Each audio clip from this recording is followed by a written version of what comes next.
L'Ajuntament i la Botànica Maria Àngels Bonet han tancat l'11a temporada de xerrades sobre plantes remeieres al Jardí del Cap, un curs que finalment s'ha pogut fer de forma presencial.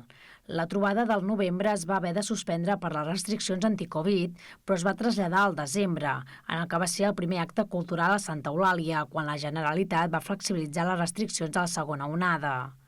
Enguany Bonet ha dirigit sense novetat les 6 conferències previstes fins la d'ahir, que es va dedicar a la xicoira. Es tracta d'una herba medicinal molt coneguda que es pot veure als vorals de la carretera. Té un to blavós.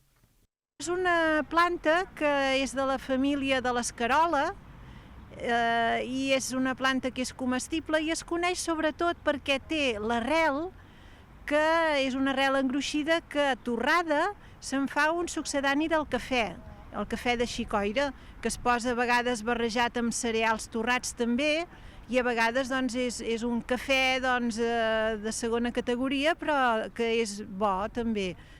La xicoira va recollir el testimoni del cirerer, les falgueres, les lletereses, la carbassera i el raïm, que va obrir temporada a l'octubre, abans del segon confinament, el del toc de queda.